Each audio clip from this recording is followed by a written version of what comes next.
మనం ఇప్పటివరకు మొదటి 4 శ్లోకాల యొక్క అర్థాన్ని మనం చర్చించాం. 5వ శ్లోకం తమేవ చార్చయన్ నిత్యం భక్త్యా పురుషమవ్యయం ధ్యాయన్ స్తువన్నమస్యంశ్చ యజమానస్తమేవ చ. ఇది శ్లోకం. దాని యొక్క అర్థం ఏమిటంటే, పూర్తి విశ్వాసంతో అటువంటి భక్తుడు నిరంతరం అక్షరుడైన పరమపురుషుడు అయినటువంటి శ్రీకృష్ణుణ్ణి ఆరాధించడంలో, ఆయనను ధ్యానించడంలో, కీర్తించడంలో మరియు ఆయనకు నమస్కరించడంలోనే నిమగ్నమై ఉంటాడు అని చెప్పారు.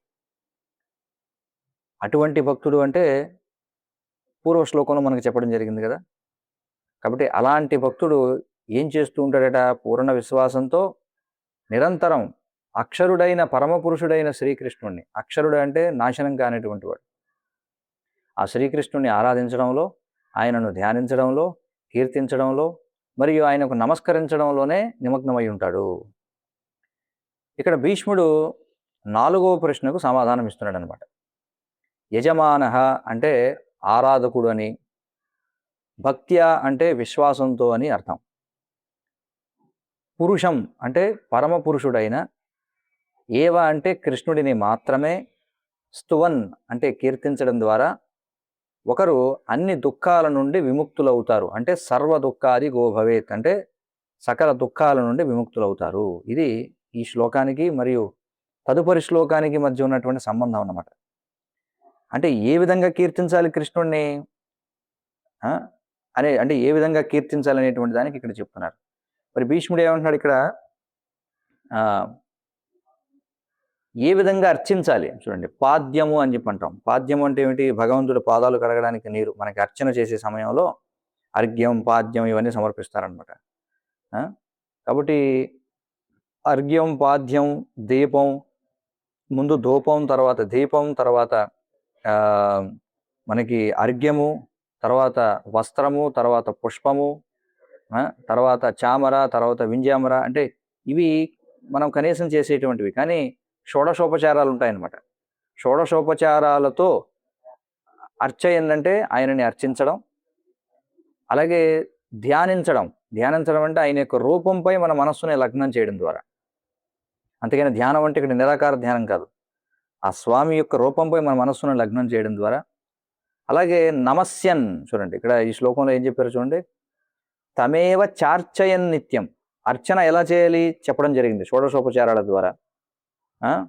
ఇంకేమన్నారు? స్తువన్ అంటే స్తుతించడం ద్వారా, ధ్యాయన్ అంటే ఆయనపై ధ్యానించడం ద్వారా, అలాగే నమస్యంశ్చ అని చెప్పి అన్నారు కదా. నమస్యంశ్చ అంటే ఏం చేయాలి? అష్టాంగ దండ ప్రణామాలతో నమస్కరించడం అనమాట. మన భగవంతుడి ముందుకు రాగానే దండవత్ ప్రణామం, సాష్టాంగ ప్రణామం మనం చేస్తాం. మరి ఏమిటవి? అష్ట అంగాలు అని చెప్పుకుంటాం కదా. ఏమిటి అంటే మనం భగవంతుడికి నమస్కరించినప్పుడు నేలపై 8 అంగాలు ఆంచాలన్నమాట. ఏమిటవి అంటే చేతులు, కాళ్ళు, మోకాళ్ళు, ఛాతీ, తల, కళ్ళు, మనసు మరియు వాక్కులు. చూడండి, సాష్టాంగ ప్రణామం అంటే ఇక్కడ చూడండి ఎన్ని చెప్పారు మనకి. చేతులు చెప్పారు, కాళ్ళు చెప్పారు, మోకాళ్ళు చెప్పారు, ఛాతీ చెప్పారు, తల చెప్పారు, కళ్ళు చెప్పారు. ఇంతవరకు 6 అయ్యాయి. మరి మిగతా 2 ఏమిటి అండి అంటే మనసు మరియు వాక్కులు కూడా. అంతేగాని మనం భగవంతుడి ముందు వచ్చి ప్రణామం చేసాం, కానీ మన మనసు అంతా ఎక్కడో ఉంది, మనం వేరే వారితో మాట్లాడుతున్నాం, అలా కాదనమాట. అర్థమవుతుంది కదా. సాష్టాంగ ప్రణామం చేసినప్పుడు మన మాటలు, మన మనసు కూడా స్వామికి మనం అంకితం చేయాలి. అది ఇక్కడ విశేషం అనమాట. కాబట్టి ఆ విధంగా మనం ధ్యానం చేయాలి. ఇంకేం చెప్పారు? ఆ విధంగా మనం నమస్యన్ అంటే ప్రణామాలతో నమస్కరించాలి. ఆ తర్వాత ఇంకా మనకి భీష్ముడు ఏం చెప్పాడు ఈ శ్లోకంలో చూడండి. పురుషం అవ్యయం అని చెప్పి అన్నాడు.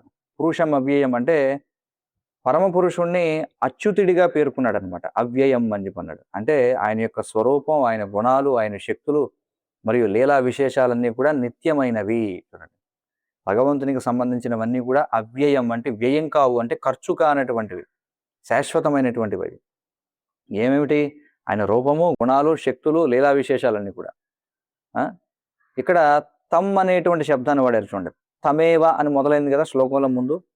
తమేవ చార్చయన్ నిత్యం భక్త్యా పురుషం అవ్యయం ధ్యాయన్ స్తువన్ నమస్యంశ్చ యజమానస్తమేవచ. మళ్ళీ ఇక్కడ తం ఏవచ అని చెప్పున్నారు, 2 సార్లు తం. ఎందుకంటే సాహిత్యంలో, సంస్కృత సాహిత్యంలో ఏదైనా సరే పదాన్ని మళ్ళీ మళ్ళీ వాడితే అది లోపంగా పరిగణిస్తారు.